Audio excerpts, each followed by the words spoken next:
We're on a roll.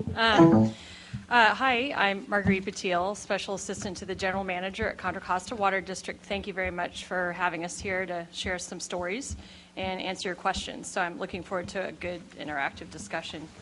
The Contra Costa Canal Project, it's a 44-mile conveyance facility, and the first 4 miles of that canal are actually unlined.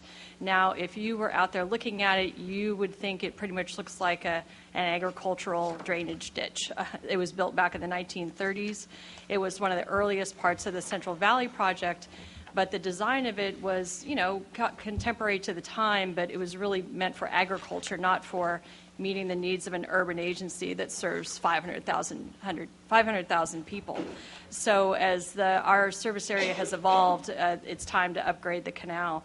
So the project that we were doing was to replace that 4-mile stretch of unlined canal with a 10-foot diameter concrete pipe.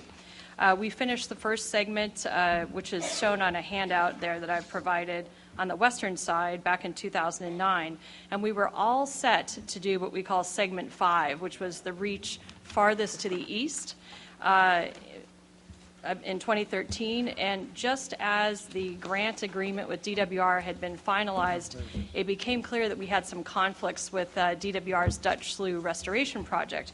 So we very quickly modified the plan, worked very closely with DWR, Gail Newton in particular, and to try to change the plan. So we actually worked with DWR to do a memorandum of agreement. We modified the location of that next phase. From segment 5, we've moved it to what we call segment 2, which is directly adjacent to the Dutch Slough project. And the whole point of it was not only to reduce flood risk, as the name implies, but also to improve drinking water quality and improve operations of our facilities and the state and federal projects and related objectives. So besides the usual challenges that we encountered, trying to identify funding, which is why we broke it up into phases in the first place, we had some difficult permitting issues, things like giant garter snake. If anyone knows about that particular species, you'll know it's pretty difficult, especially when you can't see it. And it doesn't seem to be there, but you're still trying to protect it.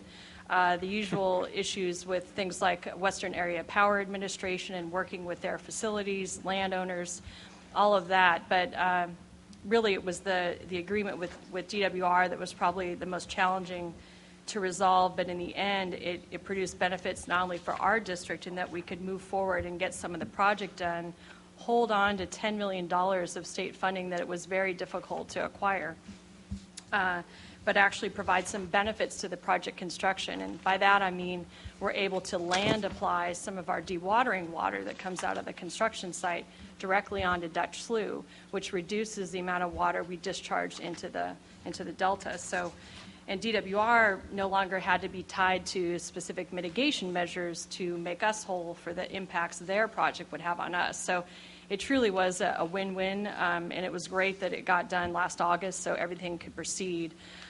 Just some of the ways that project, why it's on the coalition list and why it is consistent with the Delta plan, it definitely helps our district provide a more reliable supply of water to our customers, improves the quality, eliminates the risk of failure if that old design of that levee were to fail and flood what's now a highly developed area.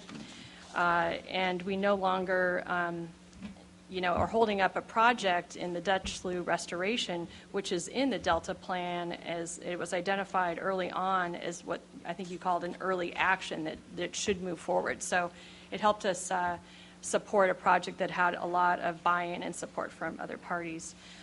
So in terms of funding, that has been a constraint. We've largely worked through it, like I said, by phasing it. We're still looking for about $50 million in funding.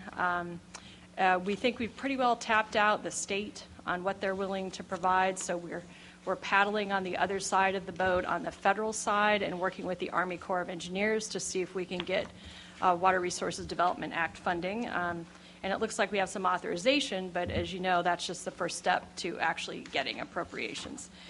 So we're moving on the project right now. The contractor is on site, getting ready to lay down the pipe. If the weather cooperates and everything goes well, he should be done by early next year. and we can put our rock slough intake back online. And I do want to point out, especially since Eileen is sitting right next to me here from East Bay Mud, one of the other challenges that we had was that we had to take out one of our main delta intakes, rock slough, for a year and a half during construction, because it was very costly to do bypass pumping. But due to some of the great partnerships we've had with Eileen and her staff, we can explore ways to use our other intakes or possibly operate the intertie we have with East Bay Mud to get us through sort of a challenging operational time. So since Eileen's here, I have to give her a nod of appreciation for that support. And I think that's probably my 7 minutes. So Good. thank you. Thanks.